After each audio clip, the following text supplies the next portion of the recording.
perdido la escotadura por el proceso patológico del cual es asiento. Creo que valdría la pena remarcar nuevamente cuáles son las características que nos hacen reconocer que estamos palpando realmente el vaso y no otro órgano en esa zona anatómica. Muy bien, entonces las definimos así: la existencia de un polo, de una escotadura, de un órgano superficial y con amplia movilidad respiratoria permiten afirmar que el órgano que estamos palpando es el vaso. Y a propósito de la pregunta, yo podría irme a palpar desde el lado izquierdo, tratando de mejorar la posibilidad de la palpación. Para ahí vamos a hacerlo. Desde el lado izquierdo, yo podría lograr la relajación de la pared a la inversa de lo que hicimos del lado derecho, comprimiendo desde la fosa ilíaca derecha y con la maniobra del enganche palpar por debajo del reborde costal, tratando de individualizar el polo y eventualmente la escotadura esplénica.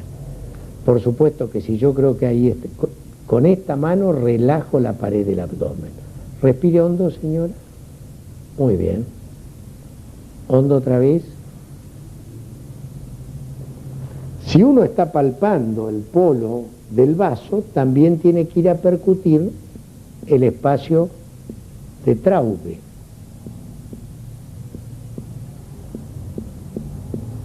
Que en este caso es timpánico. Escuchen. Porque la paciente no tiene esplenomegalia y hay aire en la cámara gástrica. Otra forma de palpar el vaso es pidiéndole a la paciente que con este bracito puesto por delante del tórax y adoptando el decúbito lateral, el médico se sienta y hace apoyar a la paciente contra su cuerpo. Esto es lo que se llama posición intermedio lateral de Schuster. Y entonces en esta posición el vaso tiende a descender y se lo puede palpar por debajo del reborde costal. Si el abdomen fuera un abdomen tenso, como se ve en quienes hacen deportes y demás, se puede mejorar la relajación empujando con la mano que no va a palpar, en este caso la derecha, desde la fosa ilíaca derecha. Respire hondo. Otra vez. Y siempre haciendo palpación superficial. ¿Derecha? Póngase derechita. Muchas gracias, señora. Siguiendo con la palpación del vaso, en los casos en que nos encontramos con una esplenomegalia masiva, bueno, ¿cuáles son sus causas más importantes, más frecuentes? Y ¿a qué llamamos esplenomegalia masiva? O sea, ¿qué magnitud debe tener? Dijimos antes que el vaso crece hacia la fosa ilíaca derecha. Si bien es cierto que hay vasos verticales que lo hacen hacia la fosa ilíaca izquierda, pero en ese crecimiento hacia la fosa ilíaca derecha, cuando sobrepasa la línea transverso umbilical, estamos en presencia de una esplenomegalia masiva. Y está en el fascículo las causas de esplenomegalia masiva, pero hay una que cuando el médico palpa una esplenomegalia masiva evoca rápidamente, que es la leucemia mieloide crónica. Doctor, ¿cómo se palpan los riñones? Los riñones se palpan en los flancos. Habitualmente la mano izquierda se coloca en la región lumbar con la punta de los dedos por fuera de los músculos de los canales vertebrales, es decir, en la fosa lumbar, que es depresible. Con la mano anterior uno trata de palpar el riñón y después somete empujando, voy a ver si se puede ver de esta manera, con movimientos de la articulación metacarpofalángica de la mano izquierda, empujando desde la zona lumbar y si se trata del riñón, seguramente va a mejorar la palpación de la mano derecha colocada por delante. Eso es lo que se llama peloteo renal de Guyón. En el caso del otro flanco, Exactamente igual, pero con el médico colocado a la izquierda. cuando estoy palpando riñones, ¿cómo sé que estoy palpando riñón y no vaso?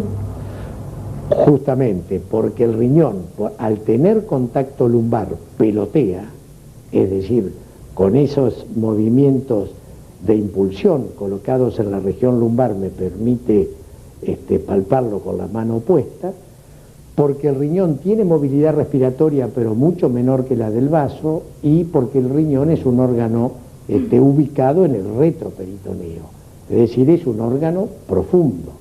Por eso, cuando uno palpa un riñón grande, inmediatamente tiene que ir a ver la zona lumbar, porque hay tumoraciones renales que deforman justamente la región lumbar y no el abdomen. Doctor, seguimos con las maniobras inherentes al vaso. ¿Qué es la puniopercusión y cómo se realiza? ¿Qué utilidad? Al riñón me preguntás. Sí. Al riñón. Sí. Bueno, para eso yo tendría que hacer sentar a la paciente. Arriba. Muy bien. ¿Usted podría poner las piernitas para allá? ¿Cómo para... no? ¿Que no me caiga? No se va a caer.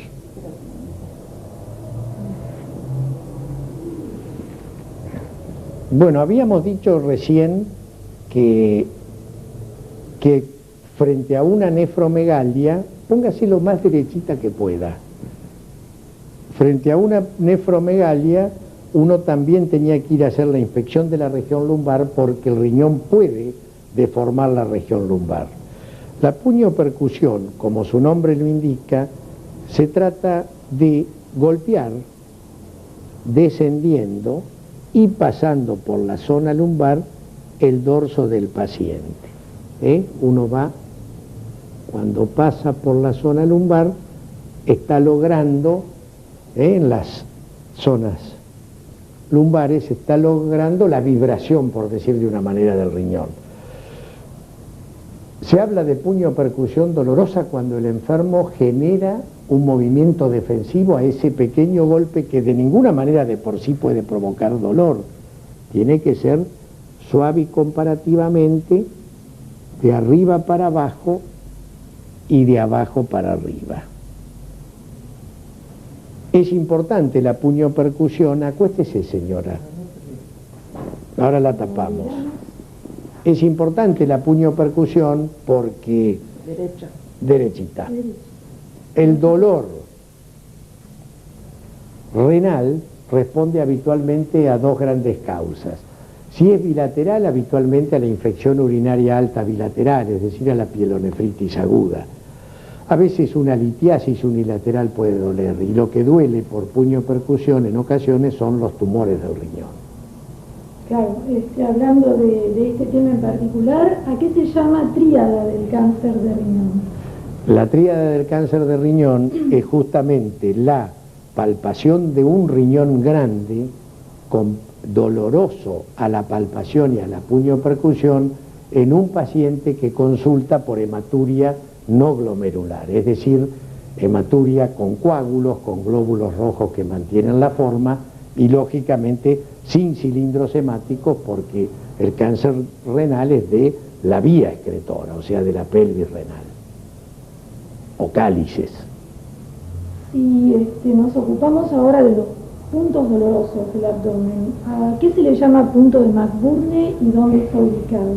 El punto de McBurney es realmente el punto doloroso abdominal de mayor significado semiológico. En el fascículo están puestos algunos puntos dolorosos más, pero este es importante. Si uno individualiza, reconoce la espina ilíaca anterosuperior y el ombligo, uno ve que esta línea que une el ombligo con la espina ilíaca anterosuperior puede dividirse en tercios. En la unión del tercio externo con el tercio medio, allí está el punto de McBurney, que es característico de las apendicitis agudas y que es un punto que realmente siempre vamos a buscar y no es patognomónico, porque por ejemplo en una inflamación del ciego puede doler, pero el punto de McBurney en un enfermo con cuadro clínico compatible de apendicitis aguda es muy importante para el diagnóstico semiológico. Tenemos otro punto doloroso jerárquico, que sería el punto cístico, y el signo de Murphy y su significado. Bueno, es verdad, acá también trazamos una línea desde el borde de la axila, anterior de la axila al ombligo. Si en esta línea, en el reborde costal, ese es el punto cístico y allí está la proyección de la vesícula biliar. Uno puede palpar la vesícula biliar y ya hemos visto en el fascículo la importancia de su palpación, y puede hacer la maniobra de Murphy, que si despierta dolor se habla de signo de Murphy positivo. ¿En qué consiste? Consiste en aplicar los dos pulgares, me parece que no se ve, ¿no es cierto? Los dos pulgares en el punto cístico y pedirle al paciente que respire hondo. Hondo, largue el aire, hondo otra vez, bien hondo, bien hondo, bien hondo, sin hacer presión con los pulgares.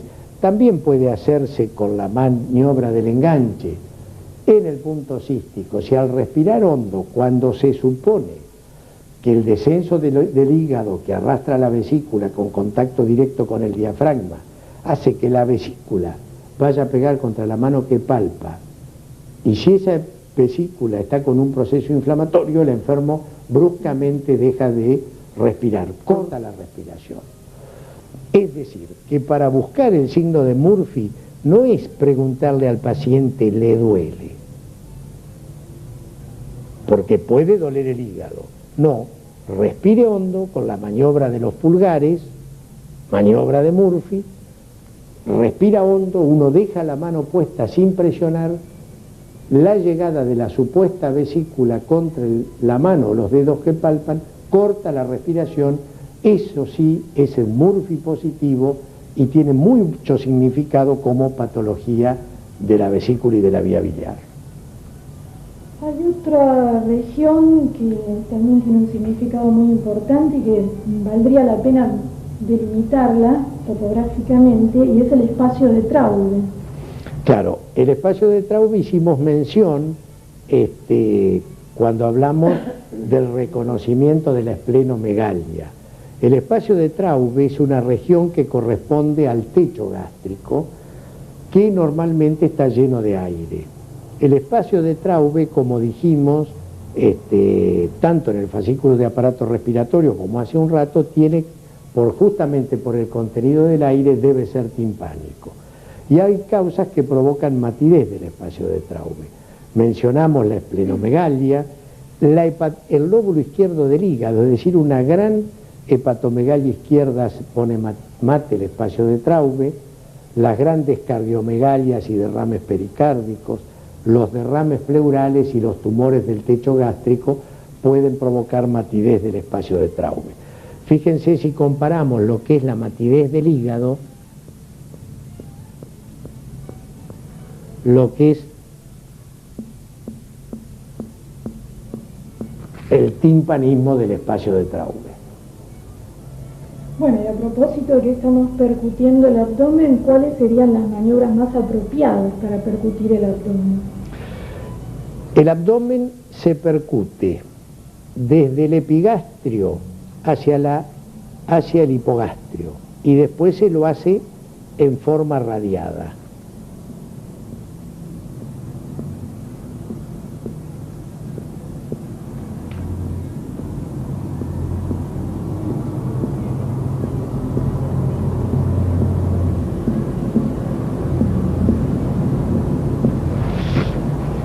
Si hay algo que genera matidez abdominal, uno puede ver que esto deforma fundamentalmente el hipogastrio y las fosas ilíacas.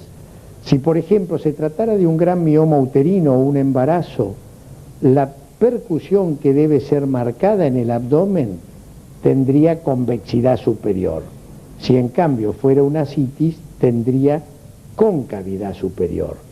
Y además, una maniobra muy útil para el reconocimiento de la ascitis libre es, por ejemplo, si yo percutiendo el abdomen llego a la zona de matidez y le pido a la paciente que se ponga en decúbito lateral, en este caso derecho, el líquido se desplaza hacia la derecha.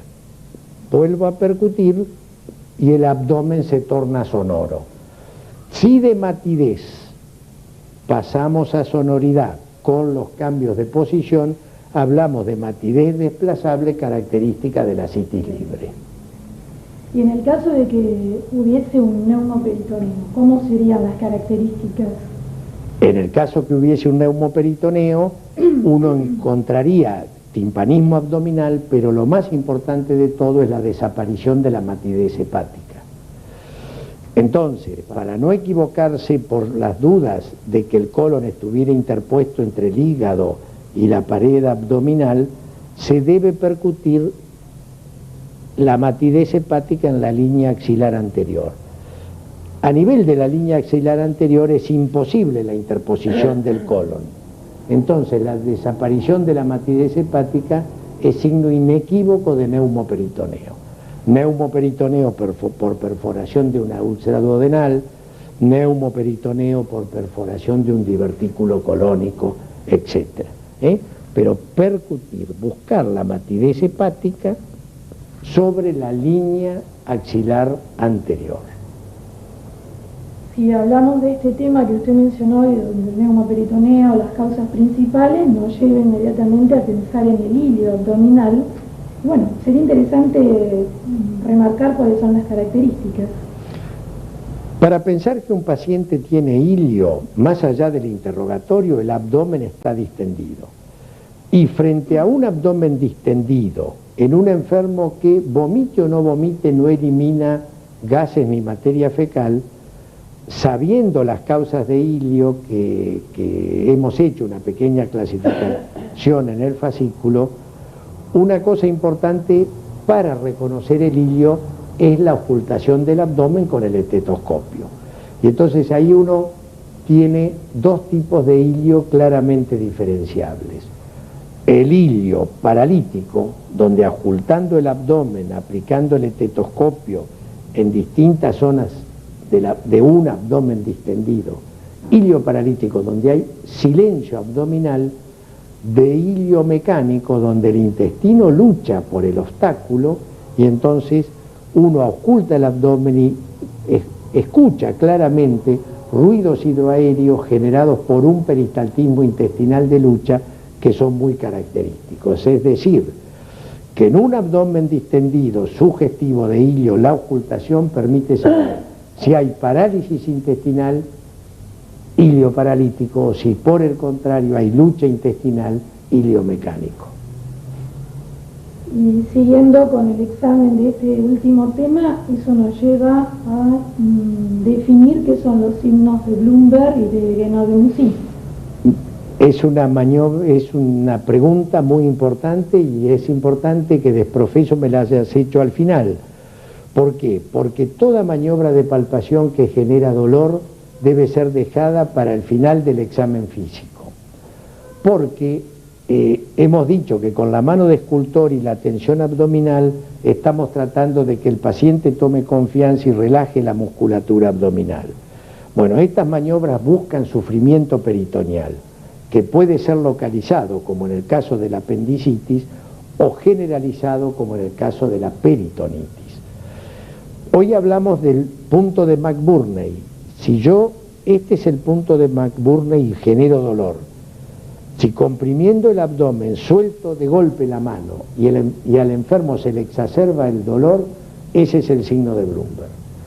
Característico de la apendicitis aguda, que tiene el dolor referido en el epigastrio al comienzo, y cuando ya el dolor es en fosa ilíaca derecha, ya hay compromiso del peritoneo visceral.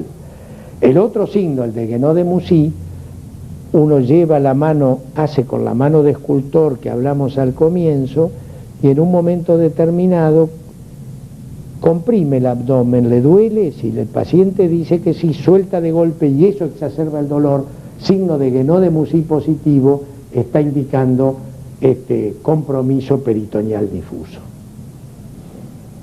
Mencionamos antes la ocultación de los ruidos hidroaéreos, de los ruidos de lucha. ¿Hay algún otro tema importante en la ocultación del abdomen? Sí, en la ocultación del abdomen uno debe ocultar el abdomen buscando soplos arteriales, por ejemplo, y frotes, soplos sobre la aorta abdominal por una ateromatosis aórtica, en la región periumbilical, en la estenosis de la arteria mesentérica puede haber un soplo en esa región, en las regiones laterales del abdomen o aún en la región lumbar, frente a la presencia de estrechez o de angiodisplasia de las arterias renales. Lógicamente, uno oculta el soplo abdominal y esto lo tiene que poner en alerta. Ya hemos nombrado los tres vasos fundamentales, la aorta, las renales y la mesentérica superior. Pero es lo que va a permitir presumir cuál es el origen del soplo, el cuadro clínico. Porque es probable que un paciente con patología de la arteria de la aorta que sopla o tenga un síndrome de claudicación intermitente en miembros inferiores o no tenga nada. Pero frente a un soplo de la arteria renal habrá que pensar que seguramente ese paciente está consultando por hipertensión arterial y estaríamos en presencia de una hipertensión arterial renovascular, o si el soplo es de una arteria mesentérica, seguramente el paciente refiere en el interrogatorio ángora abdominal, es decir, que cada vez que come y que necesita mayor flujo de sangre al tubo digestivo, la arteria mesentérica, como ocurre con el ángor de las coronarias, no alcanza para ese flujo y duele la región periumbilical. En casos de perihepatitis y periesplenitis, por embolias sépticas, por infarto, también ocultando sobre la superficie hepática o sobre la superficie esplénica, se puede ocultar un frote que tiene un valor semiológico extraordinario. Bueno, creo que con esto hemos pasado revista a las principales maniobras de la semiología abdominal. La explicación y la charla del doctor ha sido, creo que muy didáctica, lo mismo que la mostración de las maniobras. Así que, doctor Lasala, le agradecemos mucho su colaboración. Para completar lo que hemos visto sobre el examen físico del abdomen, les quiero mostrar algunas imágenes. Fíjense el valor de la inspección en este enfermo. Se puede ver claramente el estado de desnutrición en los brazos, masas musculares muy disminuidas,